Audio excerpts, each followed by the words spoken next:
It's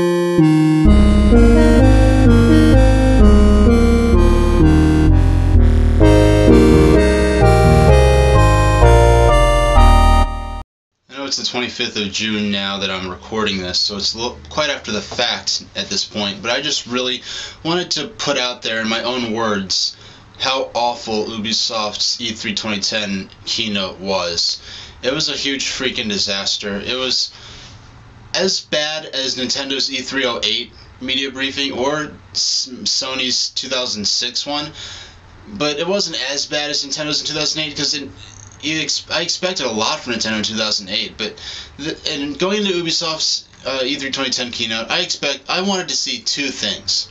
A proper Rayman game, which we haven't gotten since Rayman 3 on the last generation systems. Rayman Rabbids was supposed to be Rayman 4, and instead it turned Rayman into... Rayman's reputation, people think of Rayman as a minigame collection and nothing else. They don't even remember the platforms at this point. It's really a freaking shame, because Rayman's one of the best platformers ever in my opinion. But anyway, I wanted to see a proper Rayman 4 and Beyond Good and Evil 2, which as far as I understood, still exists. They're still actually making it. There are rumors a bit before that, I guess. I just wanted to see Beyond Good and Evil 2 and Rayman 4. And, you know, they started off with Assassin's Creed. I have the first one. I was never that particularly into it. But, you know, it looked great. It looked cool. It was cool watching them fight and defend the city and all that. It looks like it's going to be a great game. Then there was... Well, basically it just turned into a blur of whatever they were showing that I really didn't care about.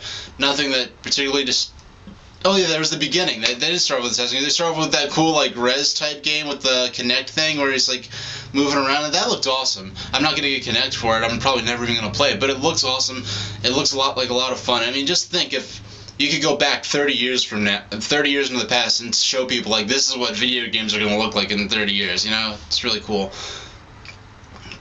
And then there's a stupid comedian guy who is, like, not funny. I don't even know who the heck he is. I don't care.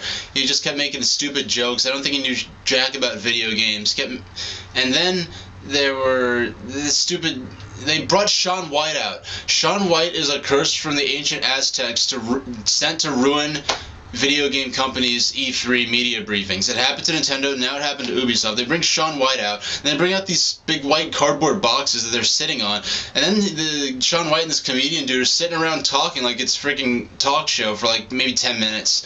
And they show Shaun White skateboarding, and oh, guess what the backstory is? It's Shaun White and his skateboarding crew have to skateboard to fight against this evil fascist group that's against skateboarding. Wow, that's just like the storylines for like a dozen other skateboarding or graffitiing type games that they have to fight like an evil organization that's against like skating.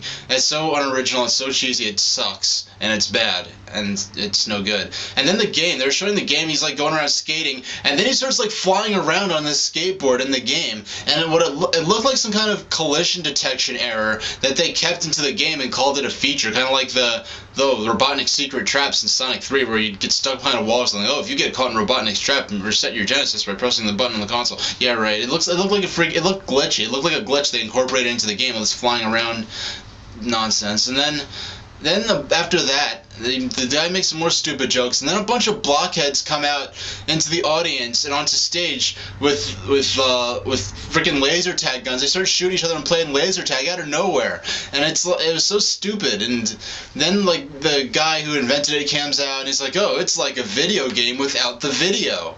You know what that's called? It's called a freaking game. It's not a video game if there's no video.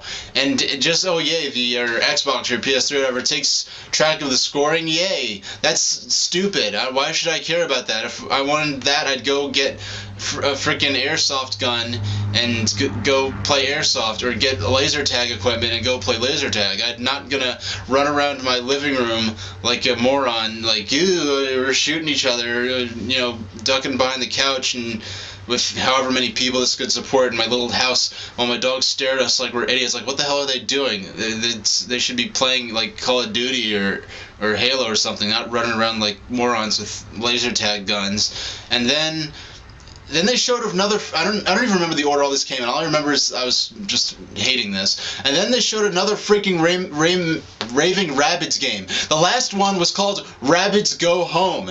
I hope that would mean they go home and stay there and not come back. But no, now they made a freaking another one of these games. I mean, even if they're fun, I mean, the first one was fun enough. It just wasn't fun enough for me to not sell it to GameStop before I even beat it. But I mean, I was just outraged. There's a tweet, you can probably still read it on my Twitter account, saying like, you know, F you, Ubisoft, you ruined my life, or something crazy like that, because I was just freaking livid then. And then I was watching. Then they had that stupid. They made their own version of the Wii Vitality sensor before Nintendo even shows it. They made like their own like knockoff of it. And there's this breathing game where you like breathe, and there's all this psychedelic colors and this thing that goes up and down. You have to breathe in and breathe out and balance your emotions and all that crap. And it's like, I made a joke last year before Nintendo's E3 media briefing that they'd show off a game called Personal Trainer Breathing, and I was kidding. Ubisoft went and actually made that. That was just stupid. And then they showed, finally, they didn't show Beyond Good and Evil 2, but then they started showing this film with all these artists doing all this stuff with paper and graffiti on walls and scanning into computers. I'm like, what's this crap gonna be? It's gonna be some gimmicky artsy thing. And then it was Rayman.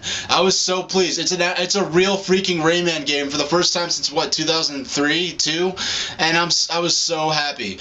That saved the whole media briefing for me. It looks excellent. It looks bright and cartoony, but it's, you know, it's not childish. It still has, you know, a lot of attitude and flavor and style of its own, and it looks like it's going to be a very beautiful, no, seriously, the Rayman Origins is what I believe it's called. Rayman Origins and Kirby's Epic Yarn are, in my opinion, the two most beautiful looking games at E3 this year.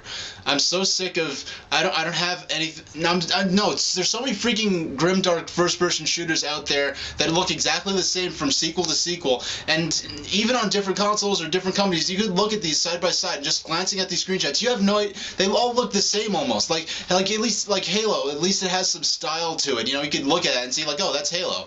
But like a lot of these shooters, and even if they're good games or great games, I'm not a big FPS connoisseur, they look so similar now, and Rayman and the new Kirby game just show that like making beautiful graphics isn't just about making everything grimdark or realistic, or, you know, making everything so you can see the lint in people's hair and all that. It's about style and how you leverage the power of your system to express what you want to express. And I'm not saying realistic games are bad, but it's just like it's very sort of dull sometimes, and it sort of plays into a stereotype that anything, like everything that's off of a Nintendo console is like, you know, a grimdark realistic, you know, like shooter or a GTA clone or something. It's really kind of lame. And then they showed the freaking, that yoga game thing they had. They used the exact, I saw that earlier that same day on Microsoft's media briefing. They took the same people and the same clip, and they freaking recycled the whole thing on their own media briefing. I'm like, hello, I saw this just like 4 hours ago on Microsoft's media briefing. What are you guys thinking? The same people are going to be in the audience in the theater that saw the Microsoft one. The same people are going to be watching at home. Why use this? Why show the exact same presentation twice in one day? But anyway, no Beyond Good and Evil 2. I hope it's still in development. I hope it comes out, and because it really deserves to come out, because the first one was an awesome game. And aside from that, it was just a bunch of blockheads with laser guns and breathing controllers and junk, and it was very lame. So that's my little rant about Ubisoft's E3 10 media briefing. The next year's better be much better, and better have Beyond Good and Evil 2 in it. And thank you for watching.